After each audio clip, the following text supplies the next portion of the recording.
출애굽기 6장. 그러자 여호와께서 모세에게 말씀하셨습니다. 이제 내가 바로에게 어떻게 할지 보여주도록 하겠다. 내 강한 손으로 인해 그가 어쩔 수 없이 그들을 보내줄 것이다. 내 강한 손으로 인해 그가 어쩔 수 없이 그들을 자기 나라에서 내보내게 될 것이다. 하나님께서 모세에게 입을 열어 말씀하셨습니다. 나는 여호와다. 내가 아브라함과 이삭과 야곱에게 전능한 하나님의 이름으로 나타나긴 했지만 내 이름 여호와로는 그들에게 알리지 않았다. 또 그들이 이방 사람으로 살던 곳 가나안 땅을 주리라고 그들에게 언약을 세워주었는데 이제 이집트 사람들 아래서 종노릇하는 이스라엘 자손들의 신음소리를 듣고 내가 언약을 기억했다. 그러므로 이스라엘 자손들에게 말하여라. 나는 여호와다. 내가 너희를 이집트의 압제에서 빼내주고 그 속박에서 건져줄 것이다. 내가 쭉 뻗은 팔과 큰 심판으로 너희를 구원해 줄 것이다. 내가 너희를 내 백성으로 삼고 나는 너희의 하나님이 될 것이다. 그러면 내가 너희를 이집트 사람들의 압제에서 빼내준 너희 하나님 여호와인 줄 너희가 알게 될 것이다. 그리고 내가 아브라함과 이삭과 야곱에게 맹세한 땅을 너희에게 줄 것이다. 내가 그것을 너희에게 줘 너희의 유업이 되게 할 것이다. 나는 여호와다 라고 말이다. 모세는 이 말을 이스라엘 자손에게 전했습니다. 그러나 이스라엘 자손들은 마음이 낙심되고 종살이가 심했기 때문에 모세의 말을 들으려 하지 않았습니다. 그때 여호와께서 모세에게 말씀하셨습니다.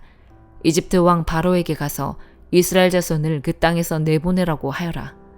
그러나 모세는 여호와께 말했습니다. 이스라엘 자손도 제 말을 듣지 않는데 하물며 바로가 제 말을 듣겠습니까? 저는 말이 어눌한 사람입니다. 여호와께서 모세와 아론에게 말씀하시며 이스라엘 자손들과 바로에게 명령을 전달해 이스라엘 자손을 이집트 땅에서 이끌어내게 하셨습니다. 모세와 아론 집안의 어른들은 이러합니다. 이스라엘의 장자 르우벤의 아들들은 하녹과 발루와 헤스론과 갈미입니다. 이들은 르우벤 문중입니다. 시몬의 아들들은 여무엘과 야민과 오학과 야긴과 스알과 가나안 여인의 아들 사울입니다. 이들은 시므온 문중입니다. 족보에 따른 레위의 아들들의 이름은 이러합니다. 그들은 게르손과 고학과 무라리입니다. 레위는 137세까지 살았습니다. 게르손의 아들들은 그 문중에 의하면 림니와 시므이입니다. 고핫의 아들들은 아므람과 이스할과 헤브론과 우시엘입니다. 고핫은 133세까지 살았습니다. 무라리의 아들들은 마흘리와 무시입니다. 이상은 족보에 따른 레위 가문입니다. 아므람은 자기 아버지의 여동생 요게벳을 아내로 삼았습니다. 요게벳은 아므람에게 아론과 모세를 낳아주었습니다. 아므람은 137세까지 살았습니다. 이스할의 아들들은 고라와 네벡과 시그리입니다. 우시엘의 아들들은 미사엘과 엘사반과 시드리입니다. 아론은 암미나답의 딸이며 나손의 여동생인 엘리세바를 아내로 삼았습니다. 엘리세바는 아론에게 나답과 아비후와 엘르아살과 이다마를 낳아주었습니다. 고라의 아들들은 아실과 엘가나와 아비아삽입니다. 이들은 고라 문중입니다. 아론의 아들 엘르아살은 부디엘의 딸들 중 하나를 아내로 삼았습니다. 그녀는 엘르아살에게 비느하스를 낳아주었습니다. 문중에 따른 레위 조상의 집안 어른들은 이상과 같습니다. 이스라엘 자손들을 이집트에서 부대별로 이끌어내라 하는 여호와의 명령을 받은 사람은 바로 이 아론과 모세였으며 이스라엘 자손을 이집트에서 나가게 해달라고 이집트 왕 바로에게 말한 사람도 바로 이 모세와 아론이었습니다. 여호와께서 이집트 땅에서 모세에게 말씀하실 때 여호와께서 모세에게 이렇게 말씀하셨습니다. 나는 여호와다. 너는 내가 너에게 말하는 모든 것을 이집트 왕 바로에게 전하여라. 그러나 모세는 여호와께 제가 입이 어눌한데 어떻게 바로가 제 말을 듣겠습니까? 라고 대답했습니다. 누가복음 9장. 예수께서는 12제자를 한자리에 불러 모으시고 모든 귀신들을 쫓고 병을 고치는 능력과 권세를 주셨습니다. 그리고 그들을 내보내시며 하나님 나라를 전파하고 병든 사람들을 고쳐주라고 하셨습니다. 예수께서 말씀하셨습니다. 길을 떠날 때 아무것도 가져가지 말라.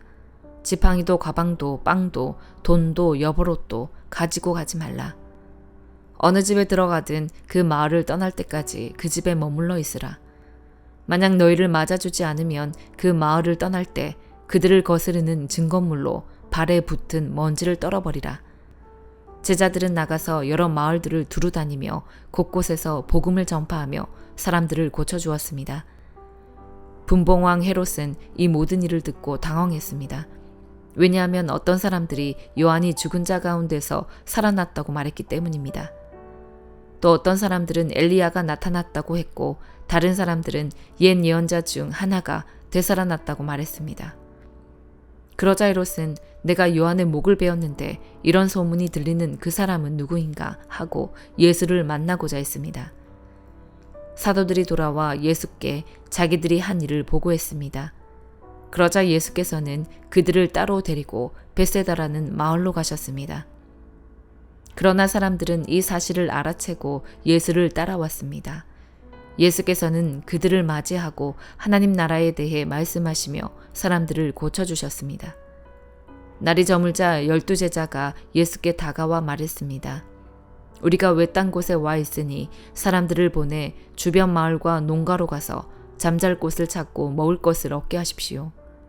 예수께서 대답하셨습니다. 너희가 그들에게 먹을 것을 주라. 제자들이 말했습니다. 저희가 가진 것이라고는 빵 5개와 물고기 2마리뿐입니다. 이 많은 사람들을 다 먹이려면 가서 먹을 것을 사와야 합니다. 그곳에는 남자만 5,000명 정도가 있었기 때문입니다. 그러나 예수께서 제자들에게 말씀하셨습니다.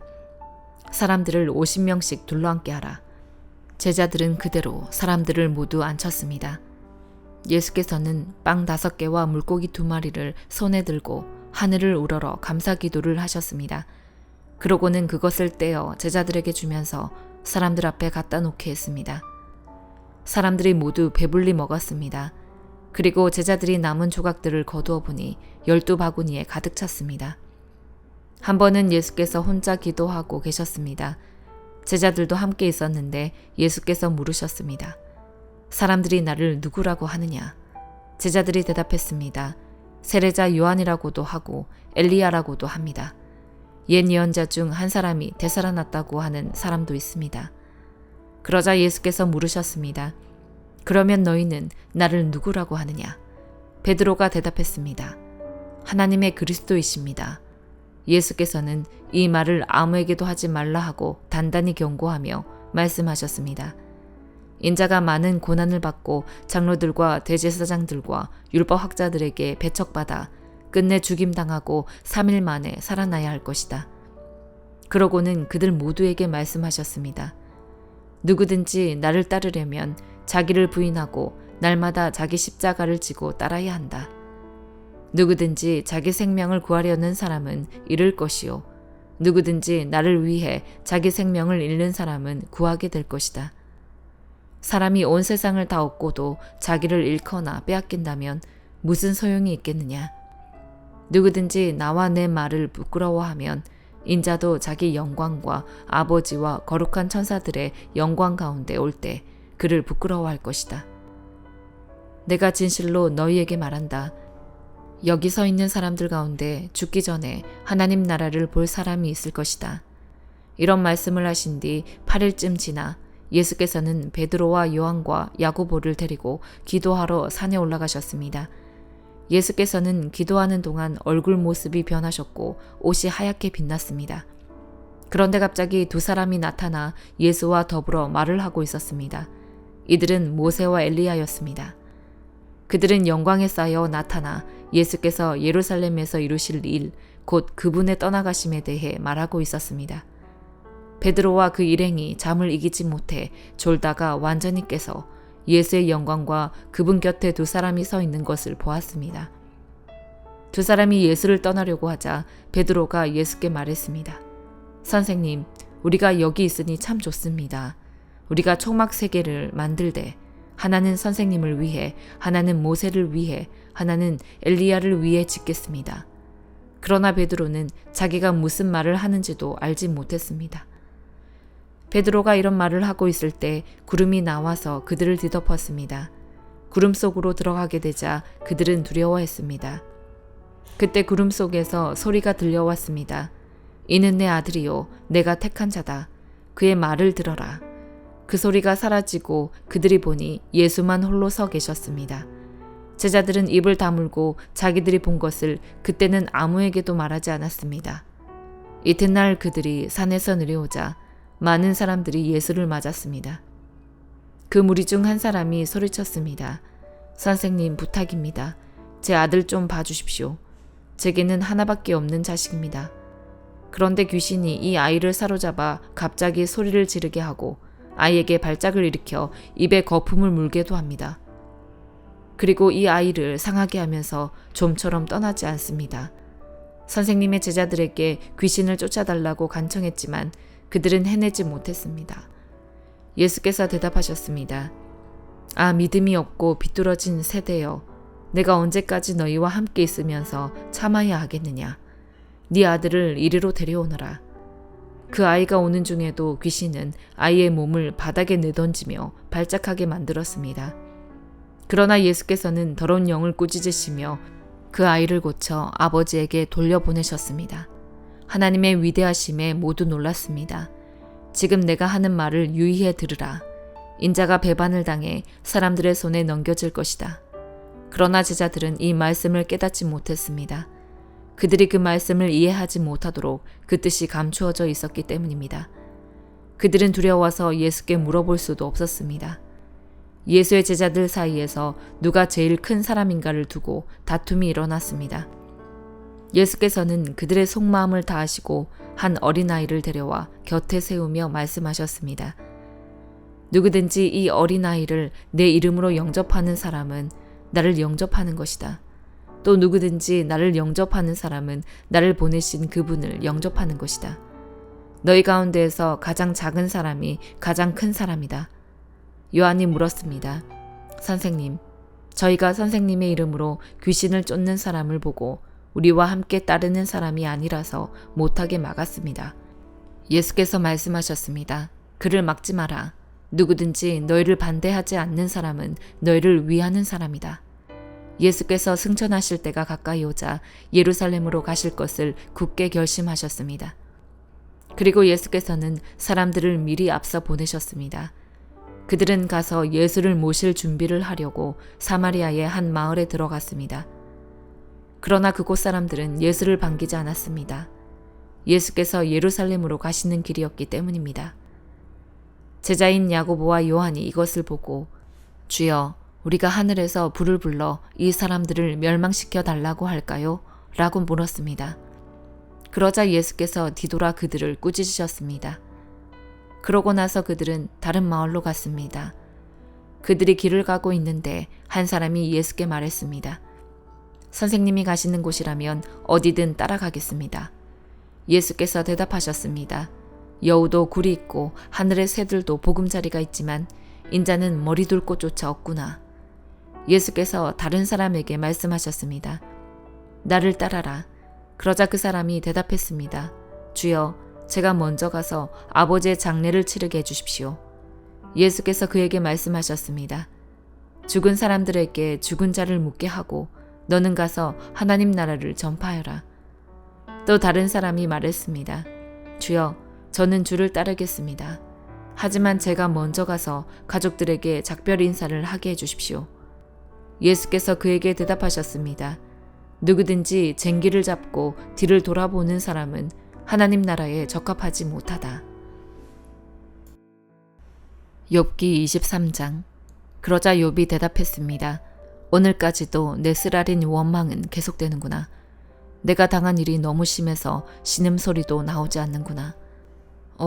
내가 그분을 어디서 찾을지 알 수만 있다면, 내가 그분의 거처에 갈 수만 있다면, 내가 그분 앞에서 내 사정을 내놓고 내 입을 할 말로 채웠을 텐데, 그분이 내게 뭐라고 대답하실지 알고 그분이 내게 하시는 말씀을 곰곰이 생각했을 텐데, 그분이 엄청난 힘으로 나를 반대하실까?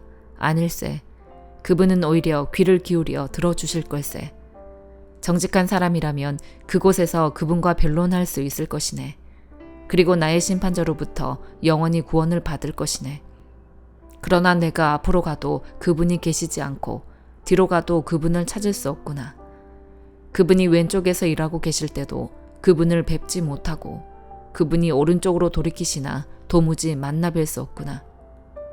그러나 그분은 내가 가는 길을 아시는데 그분이 나를 시험하시고 나면 내가 순금같이 나올 것이다. 내 발이 그분의 발자취를 딛고 옆길로 새지 않았으며 그분의 길을 지켰다네. 나는 그분의 입술의 계명을 떠나지 않았고 그분의 입에서 나오는 말씀을 꼭 필요한 양식보다 귀하게 여겼네. 그러나 그분이 정하신 뜻이 있는데 누가 바꾸겠는가? 그분은 무엇이든 원하시면 그대로 하시는 분이네. 그분은 나를 위해 정하신 일을 이루시고 또 그분께는 아직도 그런 계획이 많이 있다네. 그래서 내가 그분 앞에서 이렇게 괴로워하고 내가 그분을 생각하며 두려워하는 것이라네. 하나님께서 나를 낙심케 하시고 전능하신 분이 내게 어려움을 주시는구나. 그러나 내가 어둠 앞에서도 끊어지지 않았네. 그분이 내 얼굴을 어둠으로 덮지 않으셨다. 고린도전서 10장. 형제들이여, 나는 여러분이 이 사실을 알기를 원합니다. 우리 조상들이 모두 구름 아래 있었고 바다 가운데로 지났고 모두가 구름과 바다에서 세례를 받고 모세와 연합했습니다. 그들은 모두 같은 신령한 음식을 먹었고 모두 같은 신령한 물을 마셨습니다. 그들은 자기들과 동행한 신령한 반석에서 나는 것을 마셨는데 그 반석은 그리스도이셨습니다. 그러나 하나님께서 그들 대부분을 기뻐하지 않으셨으므로 그들은 광야에서 멸망당하고 말았습니다. 이런 일들은 그들처럼 우리도 악을 즐기는 자가 되지 않게 하려고 우리에게 본보기가 된 것입니다. 여러분은 그들 가운데 어떤 이들처럼 우상 숭배자가 되지 마십시오. 기록되기를 백성이 앉아서 먹고 마시며 일어나 춤을 추었다라고 했습니다. 그들 가운데 어떤 이들은 음행하다가 하루에 23,000명이 죽었습니다. 우리는 그들처럼 음행하지 맙시다. 그들 가운데 어떤 이들은 주를 시험하다가 뱀에 물려 죽었습니다. 우리는 그들처럼 시험하지 맙시다. 그들 가운데 어떤 이들은 원망하다가 파멸시키는 이에게 멸망당했습니다.